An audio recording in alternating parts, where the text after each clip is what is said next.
Hello students, कैसे हैं आप सब। आशा करती हूँ आप अच्छे होंगे और अच्छे से अपनी पढ़ाई कर रहे होंगे। मैं मोनिका रावत आपका स्वागत करती हूँ आईसीटी वर्चुअल क्लासरूम देहरादून में। बच्चों, आज हम क्लास 9 का जो आपका सब्जेक्ट है साइंस, उसका चैप्टर मोशन यानी गति को स्टार्ट करने जा रहे हैं। तो बच्चों, सबसे पहले हम ये समझेंगे कि गति क्या होती है। गति को समझने के लिए आप बहुत सारे उदाहरण समझ सकते हैं, जैसे कि आप किसी रोड के किनारे खड़े हैं और जो गाड़ी है वो चल रही है। तो आप रोड के किनारे खड़े हैं और आपको क्या महसूस हो रहा है कि जो गाड़ी है वो समय के साथ अपनी स्थिति बदल रही है। तो इसी प्रक्रिया को हम मोशन यानी गति कहते हैं। इस कॉन्सेप्ट को और डिटेल में समझने के लिए अब हम चलते हैं अपने स्मार्ट बोर्ड की तरफ। तो बच्चों, आज से हम आपका जो चैप्टर है मोशन यानी गति को स्टार्ट करने जा रहे हैं। तो सबसे पहले हम गति के कॉन्सेप्ट को समझते हैं। इसको समझने के लिए आप यहाँ पे भी एक जो है इमेज देख सकते हैं। यहाँ पे क्या हो रहा है, गाड़ी चल रही है, मूव कर रही है। आपको कैसे पता चल रहा है? आप यहाँ पे देख सकते हैं कि ये समय के साथ क्या कर रही है, स्थिति बदल रही है। इसी तरीके से अगर हम बात करें कि आप कहीं रोड पे खड़े हैं और आपके सामने जो है एक गाड़ी जा रही है, एक ट्रक जा रहा है या फिर कोई स्कूटर जा रहा है, तो आप कैसे कहते हैं कि ये मोशन पे है, गति पे है? क्योंकि समय के साथ वह गाड़ी या वो जो वस्तु है वो अपनी स्थिति बदल रही है। इसी प्रकार से अगर आप रोड के किनारे जो दुकानें हैं या इमारतें हैं उनको देखते हैं, तो आप क्या कहते हैं कि ये जो वस्तुएं हैं या ये घर है या इमारत है, ये गति में नहीं है या गतिमान नहीं है। क्यों कहते हैं? क्योंकि आपको ये बिल्कुल स्पष्ट दिख रहा होता है कि जो आपकी इमारतें हैं वो समय के साथ अपनी स्थिति नहीं बदलती। ठीक है, या हम ऐसे भी कह सकते हैं कि कोई गाड़ी जो है आपकी रोड के किनारे खड़ी है और आप उसे देख रहे हैं, तो आप क्या ऑब्जर्व करते हैं, क्या देखते हैं कि ये जो गाड़ी है ये समय के साथ अपनी स्थिति नहीं बदल रही है, इसलिए ये एक जगह स्थिर है, स्टेशनरी है यानी रुकी हुई है। या आप ये कहते हैं कि ये जो गाड़ी है या ये जो वाहन है वो किसमें है, वो मोशन में नहीं, गति में नहीं है या गतिमान नहीं। ठीक है, तो मोशन बेसिकली क्या होता है, गति क्या होती है। ठीक है, आपको यहाँ पे इस इमेज में भी दिख रहा होगा कि गाड़ी जो है वो आगे की ओर जा रही है। ठीक है, तो आपको ये दिख रहा है कि समय के साथ अपनी स्थिति बदल रही है। तो मोशन क्या है? Motion is the change in position of an object with respect to its surrounding in a given interval of time। यानी गति क्या है? गति एक निश्चित समय अंतराल में अपने परिवेश के संबंध में किसी वस्तु की स्थिति में परिवर्तन है। यानी समय के साथ वस्तु के स्थिति में परिवर्तन को ही हम उसकी गति कहते हैं। ठीक है, अब इस कॉन्सेप्ट को समझने के लिए हम एक एग्जाम्पल ले सकते हैं। मान लीजिए ये क्या है, एक रोड है। ठीक है, यहाँ पे पॉइंट ए है, यहाँ पे पॉइंट बी है, बिंदु बी है और यहाँ पे बिंदु ओ है। अब एक वाहन शुरू हुआ, एक गाड़ी शुरू हुई कहाँ पे, ओ बिंदु पे, वो चलनी शुरू हुई और आप क्या ऑब्जर्व करते हैं, क्या देखते हैं कि 10 मिनट बाद आपको उसकी स्थिति कहाँ पे दिख रही है, ए बिंदु पर। इसी तरीके से अगले 10 मिनट में, ठीक है, या आप कह सकते हैं अगले 10 मिनट में आपको उस गाड़ी की स्थिति बी बिंदु पर दिख रही है। तो आप देख सकते हैं कि ये जो गाड़ी है वो ओ बिंदु है वहां से चलना शुरू हुई, फिर वो पहले ए बिंदु पर पहुंची 10 मिनट बाद, फिर वो बी बिंदु पर पहुंची 10 मिनट बाद। ठीक है, यानी आप क्या देख सकते हैं कि समय के साथ वह वाहन या वह वस्तु या जो भी आपने गाड़ी देखी या कुछ भी आपने वस्तु देखी, तो वो क्या कर रही है, समय के साथ अपनी पोजीशन यानी अपनी स्थिति को बदल रही है। ठीक है, 10 मिनट में वो ए बिंदु पे पहुंची, फिर अगले 10 मिनट में वो बी बिंदु पे पहुंची। तो क्या हो रहा है, समय के साथ स्थिति में परिवर्तन हो रहा है। इसी को हम मोशन यानी गति कहते हैं। और ऐसी वस्तु जो गति में होती है तो हम क्या कहते हैं, ऐसी वस्तु आपकी गतिमान वस्तु है, यानी कैसी है, मोशन में है। अब हम बात करते हैं motion along a straight line यानी सरल रेखीय गति के बारे में। सरल रेखीय गति क्या होती है इसको हम समझते हैं। तो जब भी हम सरल रेखीय गति की बात करते हैं तो ये एक ऐसी गति है जो कि एक सीधी रेखा में होती है, यानी स्ट्रेट लाइन में हो, ठीक है। वह गति जो एक सीधी रेखा में होती है उसे आप स्ट्रेट लाइन मोशन, सरल रेखीय गति या रेक्टिलिनियर मोशन भी कहते हैं। जैसे कि आपने क्लास 8 में समझा, तो क्लास 7 में आपने इस कॉन्सेप्ट को देखा, तो वहां पे आपने ये देखा था कि जो भी वस्तु एक सीधी रेखा में चलती है तो वो किसमें होती है, सरल रेखीय गति में होती है, स्ट्रेट लाइन मोशन में होती है या रेक्टिलिनियर मोशन में होती है। अब जैसे कि हम बात कर सकते हैं, एक सड़क पे कोई वाहन चल रहा है, तो सड़क कैसी है आपकी, सीधी है, तो वाहन भी कैसा चल रहा है, सीधा, एक स्ट्रेट लाइन में चल रहा है।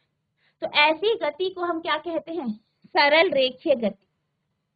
इसी तरीके से जो जब बच्चे ग्रुप में होते हैं, ठीक है, वो किसमें जा रहे हैं, मार्च पास्ट में चल रहे हैं, ठीक है, मार्च पास्ट हो रही है, तो मार्च पास्ट में भी क्या होता है, वो एक सीधी रेखा में चल, यानी स्ट्रेट लाइन मोशन क्या होता है, वह गति जो एक सीधी रेखा में होती है, यानी वस्तु की स्थिति में परिवर्तन जब एक सीधी रेखा में होता है तो ऐसी गति को हम क्या कहते हैं, सरल रेखीय गति कहते हैं।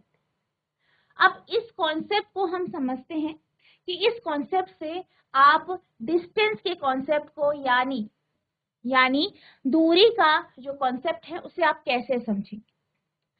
हम इस चैप्टर में जो डील करेंगे वो आपका स्ट्रेट लाइन मोशन से ही डील करेंगे, ठीक है। मेन आपका क्या है, सरल रेखीय गति, ठीक है, स्ट्रेट लाइन मोशन से ही हम डील करते, ठीक है, उसी के बारे में हम पढ़ते हैं। तो इसी कॉन्सेप्ट को हम समझते हैं। मान लीजिए आपके पास, आप देख सकते हैं यहाँ पे आपको एक फिगर दिख रही होगी जहाँ पे आपके क्या लिखा हुआ है, किलोमीटर्स में आपको जो है यहाँ पे आपके पास दे रखा है, ठीक है, किलोमीटर्स पे एक लाइन दे रखी है और यहाँ पे आपको मेजरमेंट दे रखे, ठीक है।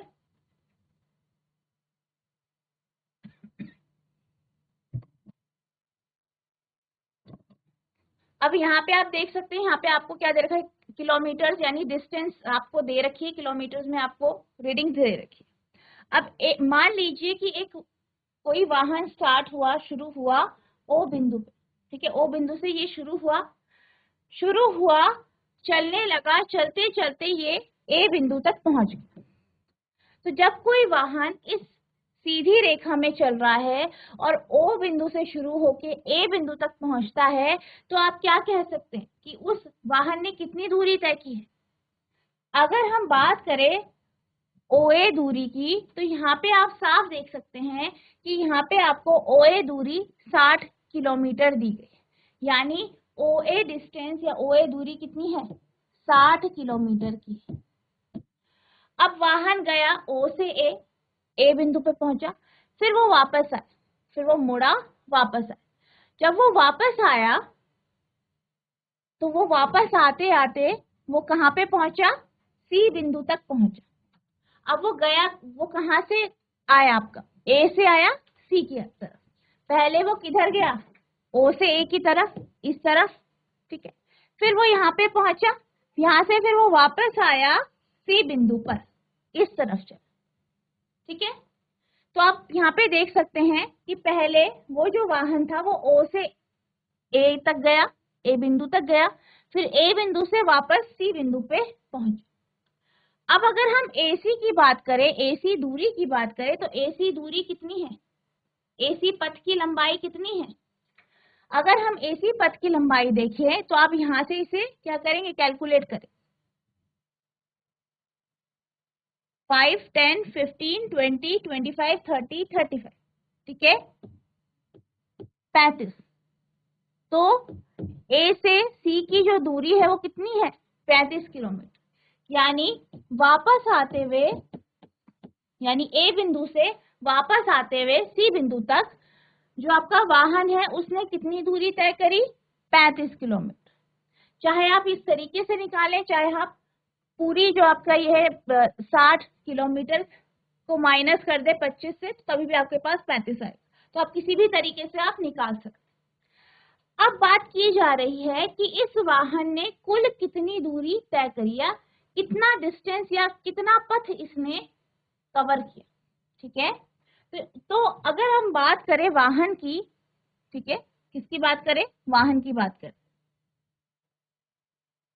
अगर हम वाहन की बात करें तो वाहन कहाँ से किया, ओ बिंदु से चलने लगा, चला चला चला, फिर आपका ए बिंदु तक पहुंचा, फिर ए बिंदु पे वापस मुड़ा और फिर चलते चलते वो सी बिंदु तक पहुंचा।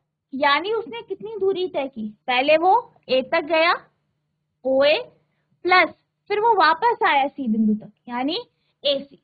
तो उसने कितनी दूरी तय की या कितना पथ उसने कवर किया, कितनी पथ उसने जो है तय करा। ठीक है, तो वो कितना है आपका ओ ए प्लस ए सी, क्योंकि वो पहले ओ से ए पे गया, फिर ए से वापस सी पे आया। ठीक है, तो ओ ए कितना है आपका 60, ए सी कितना है आपका 35, तो ये कितना हो गया 95 किलोमीटर। यानी हम ये कह सकते हैं कि ये जो वाहन है इसने कितनी दूरी तय की है 95 किलोमीटर। यानी वह पथ जो वस्तु वास्तविक तौर पर तय करती है, ठीक है, वह पथ की लंबाई जो वस्तु वास्तविक तौर पर तय करती है उसको हम दूरी यानी डिस्टेंस कहते हैं। ठीक है, जैसे कि इस केस में एक वाहन था जो ओ से ए तक पहुंचा, ओ से ए की तरफ गया, ए बिंदु पर पहुंचा, फिर ए से वापस सी बिंदु पर आया, तो उसने कितनी दूरी तय की, ओ से ए 60 किलोमीटर, फिर ए से सी 35 किलोमीटर, यानी 95 यानी 95 किलोमीटर की दूरी उसने तय की।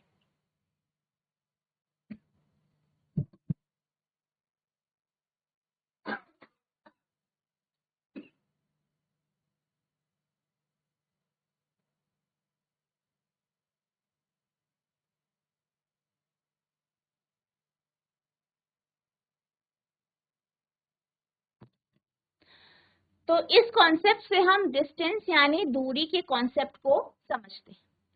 आप यहाँ पे देख सकते हैं, यहाँ पे आपको दिखाई दे रहा होगा कि एक व्यक्ति चल रहा है, ठीक है, और साइड में आपकी डिस्टेंस दी गई है 0, 2 metre, 4 metre, 6 metre, 8 metre, 10 metre. तो यहाँ पे साइड में आपको क्या दिया गया है, दूरी दी गई।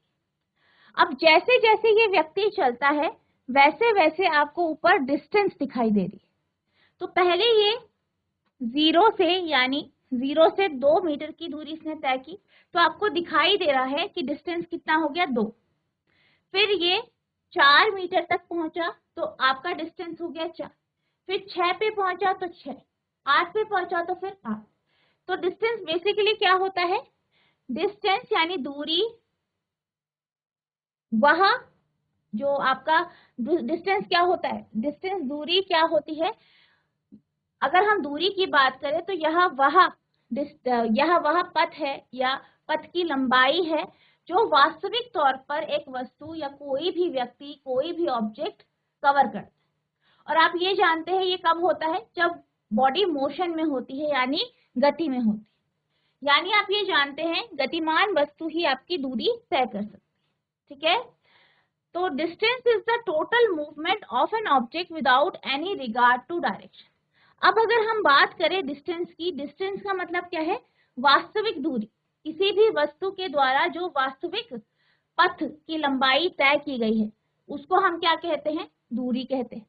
अब अगर हम दूरी की बात करें, दूरी पे हम डिस्टेंस में हम डायरेक्शन को कंसिडर नहीं करते, यानी दिशा को हम नहीं कंसिडर करते कि दिशा कौन सी। जैसे कि आप यहाँ पे देख सकते हैं जो हमने अभी समझा कॉन्सेप्ट, इसमें जो आपका वाहन है वो ओ से ए की तरफ गया, फिर ए से वापस सी की तरफ है। अब पहले आपकी वस्तु इस दिशा में चल रही थी, इस दिशा में चल रही थी, बाद में वस्तु पहली दिशा से विपरीत दिशा में चल रही, पर हमने क्या किया, यहाँ पे ऐड किया, हमने इसके डायरेक्शन को यानी दिशा को कंसिडर नहीं। यानी जब भी हम डिस्टेंस की बात करते हैं, दूरी की बात करते हैं, तो दूरी क्या होता है? बेसिकली किसी वस्तु ने कितना पथ तय किया है, ठीक है, कितना पाथ ट्रैवल किया है, उसी को हम डिस्टेंस कहते हैं, दूरी कहते हैं। और इसमें हम डायरेक्शन को यानी दिशा को कंसीडर नहीं करते, ठीक है, हम इसमें डायरेक्शन को कंसीडर नहीं करते। Distance is the total movement of an object without any regard to direction. एक निश्चित समय अंतराल में किसी वस्तु द्वारा एक बिंदु से दूसरे बिंदु तक की तय की गई लंबाई को हम क्या कहते हैं? दूरी कहते हैं, ठीक है। Distance is a scalar quantity. अब अगर हम बात करें दूरी की, तो दूरी क्या है? एक स्केलर क्वांटिटी है, यानी अदिश राशि। अब हम बात करते हैं कि स्केलर क्या होता है, ठीक है, यानी अदिश राशि क्या होती है। जब भी हम अदिश राशि की बात करते हैं, तो अदिश राशि वह राशि होती है जिसका मैग्नीट्यूड होता है। जिसका क्या होता है? मैग्नीट्यूड होता है, लेकिन डायरेक्शन नहीं होती। डायरेक्शन नहीं होती, ठीक है, यानी परिमाण होता है पर दिशा नहीं होती। क्या नहीं होती? दिशा नहीं होती। मैग्नीट्यूड होता है, ठीक है, मैग्नीट्यूड होता है लेकिन डायरेक्शन नहीं होती, यानी परिमाण होता है, दिशा नहीं होती। यानी क्वांटिटी तो है, ठीक है, कि 3 किलोमीटर की दूरी तय की है, 5 किलोमीटर की दूरी तय की है, लेकिन दिशा नहीं। तो ऐसी क्वांटिटीज या ऐसी राशि जिनका परिमाण होता है पर दिशा नहीं होती, यानी मैग्नीट्यूड होता है लेकिन डायरेक्शन नहीं होती, ऐसी राशि को हम अदिश राशि कहते हैं। तो इसके हिसाब से जब हमने दूरी की बात करी, दूरी का अर्थ क्या है? कितना पथ ट्रैवल किया, कितनी जो है, कितना पथ तय किया है, ठीक है। तो यहाँ पे हमने क्या बोला कि हम यहाँ पे डायरेक्शन को यानी दिशा को कंसीडर नहीं करते, ठीक है। तो इसीलिए क्या है, आपकी स्केलर क्वांटिटी है, क्योंकि यहाँ पे मैग्नीट्यूड को लिया जाता है लेकिन डायरेक्शन को कंसीडर नहीं किया जाता। अब अगर हम डिस्टेंस की बात करें, दूरी की बात करें, तो दूरी की हमेशा पॉजिटिव वैल्यू होती है, यानी धनात्मक जो है इसका मान होता है। अब धनात्मक क्यों बोला गया है? धनात्मक इसलिए कहा गया है क्योंकि आपने ये अभी समझा कि जो दूरी होती है इसकी दिशा नहीं होती, हम इसकी दिशा को कंसीडर नहीं करते हैं, ठीक है, इसकी डायरेक्शन को नहीं लेते हैं, हम क्या लेते हैं? सिर्फ इसका मैग्नीट्यूड लेते हैं। तो यही कारण है कि जो आपका डिस्टेंस होता है ये आपकी पॉजिटिव वैल्यू होती है।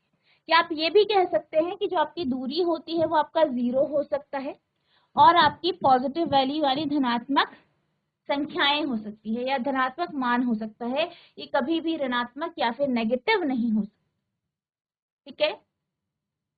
अब अगर हम बात करें दूरी की, तो दूरी की जो एसआई यूनिट होती है वो आपकी क्या होती है?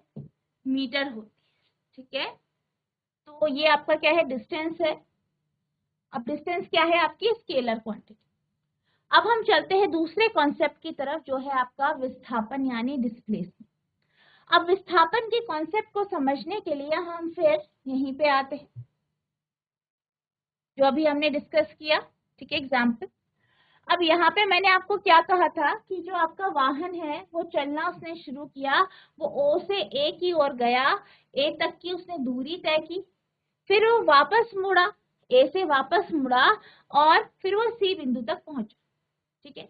यानी उसने दूरी कितनी तय की? यहाँ से यहाँ चला, फिर यहाँ से वो वापस यहाँ पे चला। अब यहाँ पे इसका प्रारंभिक बिंदु और अंतिम बिंदु की बात करें, तो प्रारंभिक बिंदु क्या है? आपका ओ है, जहां से वो शुरू हुआ, जहां से आपका वाहन चलना शुरू हुआ, गतिमान हुआ, और फिर कहाँ पे पहुंचा? आखिरी जो उसका या अंतिम बिंदु कौन सा था जहां पे वो पहुंचा, जहां पे वो रुका? सी, ठीक है। अगर हम बात करें डिस्प्लेसमेंट की, विस्थापन की, तो विस्थापन क्या होता है? वह सबसे छोटा पथ जो कि इनिशियल पोजीशन और फाइनल पोजीशन के बीच में होता है, यानी कि सबसे छोटा रास्ता आपका प्रारंभिक और अंतिम बिंदु के जो बीच में होता है, उसे हम विस्थापन कहते हैं। इस केस में अगर हम बात करें, प्रारंभिक बिंदु आपका ओ है, या इस वाहन का O है और अंतिम बिंदु कौन सा है, C है। तो इनके बीच की सबसे छोटी दूरी या सबसे कम दूरी कौन सी है, OC। तो ये क्या है, विस्थापन है। दूरी क्या है, O से A गया, फिर A से C, यानी OA प्लस AC क्या है, आपकी दूरी है। विस्थापन क्या है, OC, ठीक है। सबसे छोटा रास्ता, सबसे छोटा पाथ, सबसे छोटा पथ प्रारंभिक और अंतिम बिंदु के बीच, यानी जो उसकी पहली पोजीशन थी और प्रारंभिक स्थिति थी और जो अंतिम स्थिति थी उसके बीच की जो सबसे छोटी दूरी होती है उसी को विस्थापन कहते हैं, ठीक है। प्रारंभिक स्थिति और अंतिम स्थिति के बीच की सबसे छोटी दूरी।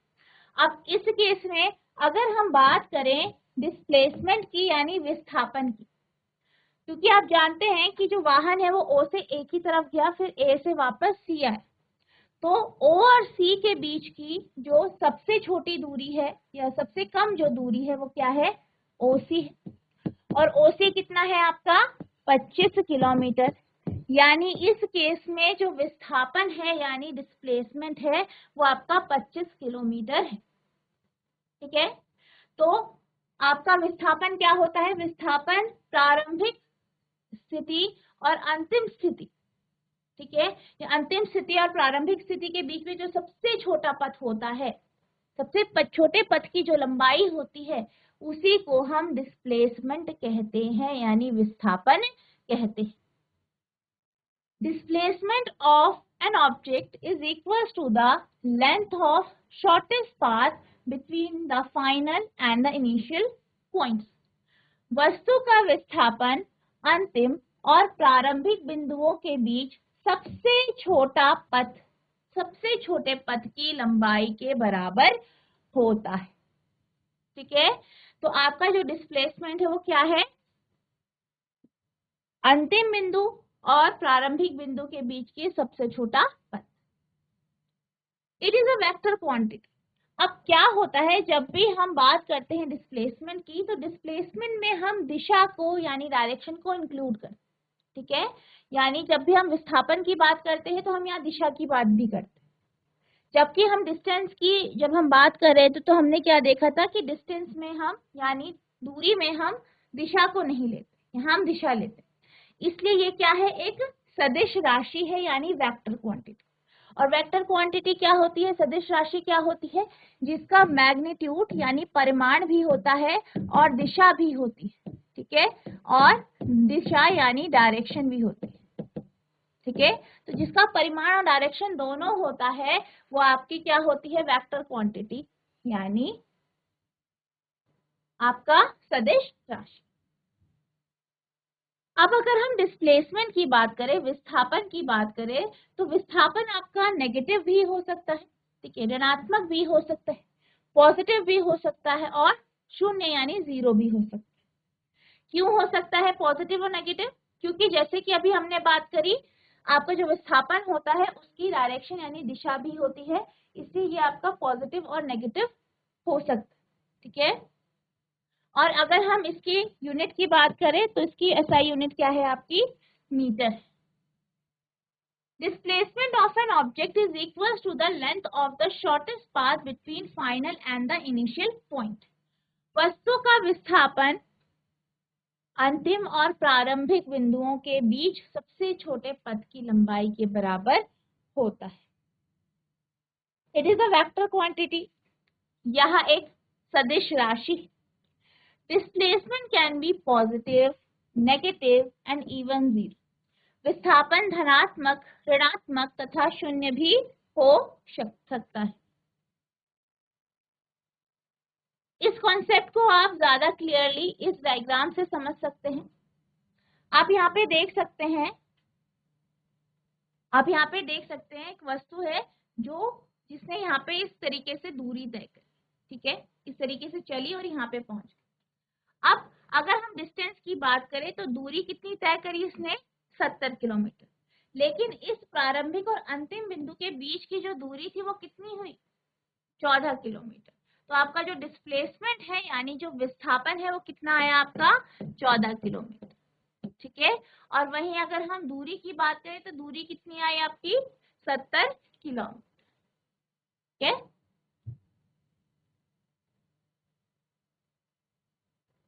अब हम चलते हैं इस टॉपिक के क्वेश्चन की तरफ।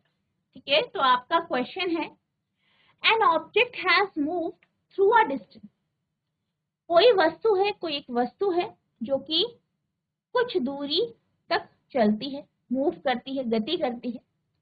Can it have zero displacement? क्या इसका डिस्प्लेसमेंट जीरो हो सकता है? क्या इसका विस्थापन जीरो हो सकता है? If yes, support your answer with an example. अगर ऐसा हो सकता है तो आपको इसका जो है एग्जाम्पल देना है कि ऐसा क्यों हो सकता है। कोई वस्तु बहुत दूरी तक चली गई है या गतिमान है, क्या इसका विस्थापन शून्य हो सकता है? यदि हाँ, तो एक उदाहरण देकर अपने उत्तर का समर्थन करें। अब यहाँ पे क्या कहा गया है कि एक वस्तु गतिमान है और वो कुछ दूरी उसने तय की। क्या हम कह सकते हैं कि उसका डिस्प्लेसमेंट जो है वो जीरो है? अगर हम डिस्प्लेसमेंट की बात करें, विस्थापन की बात करें, विस्थापन शून्य हो सकता है। अगर कोई वस्तु गतिमान है तो विस्थापन शून्य हो सकता है, लेकिन जब हम डिस्टेंस की बात करते हैं, दूरी की बात करते हैं, तो इस केस में दूरी जो है वो जीरो नहीं हो सकती, वो शून्य नहीं हो सकती। विस्थापन जैसे कि आप जानते हैं क्या होता है, यह सबसे छोटा पथ होता है अंतिम और प्रारंभिक बिंदु, यानी अंतिम स्थिति और प्रारंभिक स्थिति के बीच। तो इसका अर्थ ये है कि अगर अंतिम स्थिति और प्रारंभिक स्थिति एक ही होगी तो आपका विस्थापन शून्य हो सकता है। जैसे कि फॉर एग्जाम्पल, मान लीजिए कोई व्यक्ति चलना शुरू करे, किसी व्यक्ति ने चलना शुरू किया। ठीक है, एक पार्क है, ठीक है, जो कि आपका आयताकार आकार का है या रेक्टेंगुलर शेप का है, इस तरीके से। अब एक व्यक्ति जो है वो यहाँ पे स्टार्ट हुआ, यहाँ पे चलना शुरू हुआ ए बिंदु पर। ठीक है, वो चलने लगा चलने लगा चलने लगा, ठीक है, उसने दूरी तय की और फिर वो वापस ए बिंदु पर आ। तो इस केस में हम ये कह सकते हैं कि जो व्यक्ति है उसका प्रारंभिक स्थिति और अंतिम स्थिति सेम है, एक ही है, इसलिए जो विस्थापन है वो क्या है, शून्य है।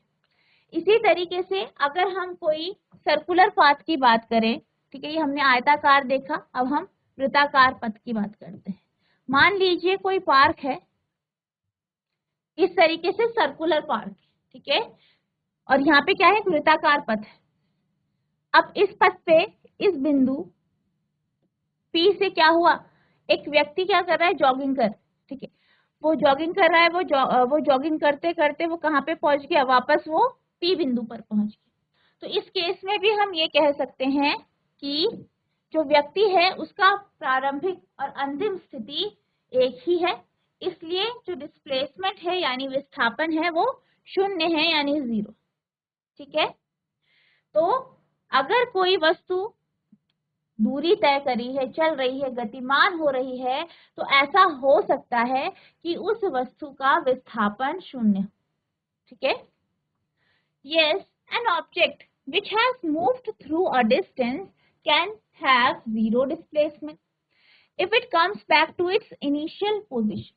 यानी हाँ, अगर कोई वस्तु कुछ दूरी तय करती है, ठीक है, और वापस वो अपने प्रारंभिक बिंदु पर ही आ जाती है, तो उसका डिस्प्लेसमेंट यानी विस्थापन शून्य हो सकता है।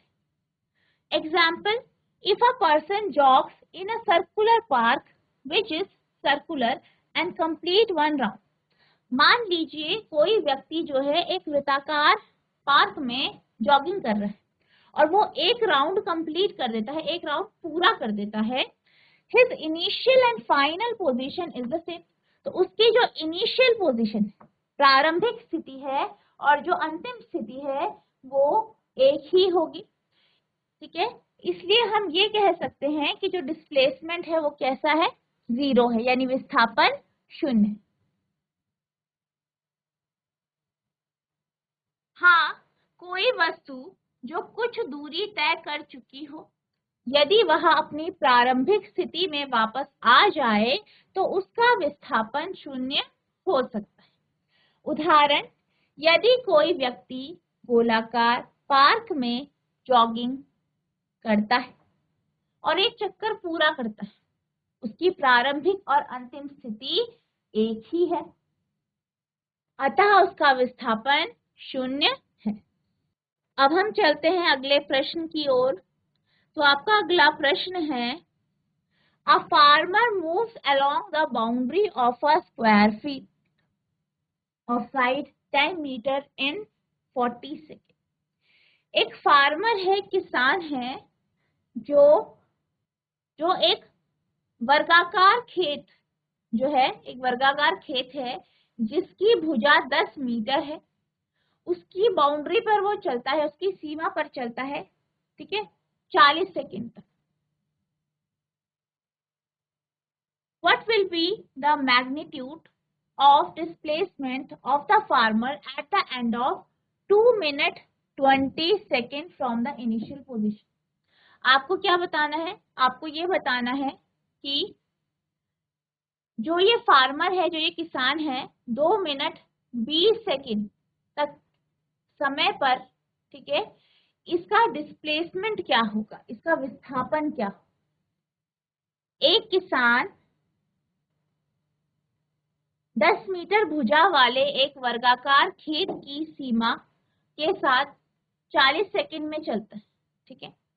अपनी प्रारंभिक स्थिति से 2 मिनट 20 सेकंड के अंत में किसान के विस्थापन का परिमाण क्या होगा, ठीक है। तो ये आपसे अभी पूछा गया है। तो बेसिकली इन्होंने क्या कहा है, इन्होंने ये कहा है कि जो आपका किसान है, ठीक है, वो एक खेत के चारों ओर, उसके किनारे किनारे चलता है, जो कि आपकी स्क्वायर फील्ड है, यानी वर्गाकार खेत है। अब इसके किनारे किनारे वो चलता है, तो इसके किनारे किनारे चलने पर या पूरी बाउंड्री कवर करने पर उसको कितना टाइम लगता है, 40 सेकेंड, ठीक है, 40 सेकेंड उसे लगते हैं। तो आपको बताना है कि 2 मिनट 20 सेकेंड पर जिस स्थिति पर होगा, उस स्थिति से उसका विस्थापन कितना, ठीक है। तो सबसे पहले हम क्या करेंगे, जो आपको इंफॉर्मेशन दी गई है उसे नोट डाउन कर लेते हैं। आपको क्या दिया गया है, सबसे पहले वर्गाकार खेत की भुजा,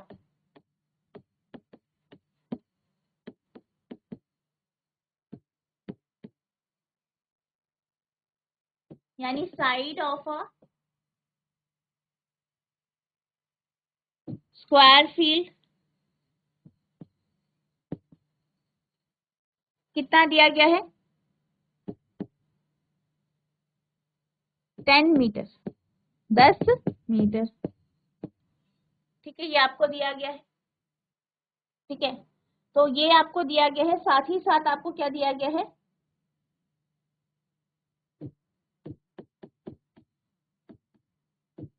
वर्गाकार खेत की सीमा पर चलने पर लगने वाला समय,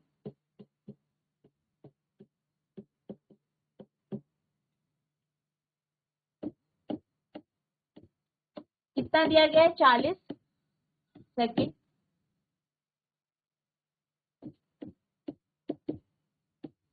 time taken to cover the boundary of the square field,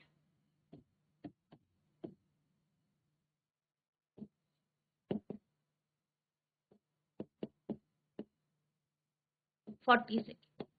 तो यहाँ पे आपको ये दो चीजें दी गई हैं। सबसे पहले आप ये देखेंगे कि जब वो एक राउंड कंप्लीट करता है तो वो कितनी दूरी तय करता है, जो कि आपका पेरीमीटर से निकल जाएगा। इसके बाद आपको क्या करना है, फिर आपको ये देखना है कि 2 मिनट 20 सेकेंड में वो कितना चलता, ठीक है। तो ये आपका क्या है, होमवर्क है, आपको इसे होमवर्क से करके आना है। नेक्स्ट लेक्चर में हम इसको डिस्कस करेंगे, ठीक है। तो बच्चों आज हमने जो आपका चैप्टर है मोशन यानी गति से स्टार्ट किया, जिसमें हमने दूरी क्या होती है ये जाना। इसके साथ साथ हमने विस्थापन के कॉन्सेप्ट को भी जाना यानी डिस्प्लेसमेंट क्या होता है। आई होप आपको ये दो कॉन्सेप्ट समझ में आए होंगे। साथ ही साथ हमने इसके जो है 2 क्वेश्चंस डिस्कस किए हैं और जो आपका न्यूमेरिकल है ये होमवर्क है, इसे आपको होमवर्क से करने की कोशिश करनी है। जितना आपको पढ़ाया गया है इसे रिवाइज करना है। अगर आपके मन में किसी भी प्रकार का कोई भी प्रश्न उठता है, कोई भी किसी भी प्रकार की आपको दिक्कत होती है तो आप नेक्स्ट लेक्चर में पूछ सकते हैं। तो बच्चों आज के लिए बस इतना ही, मिलते हैं अब नेक्स्ट सेशन में। तब तक के लिए thank you and have a nice day.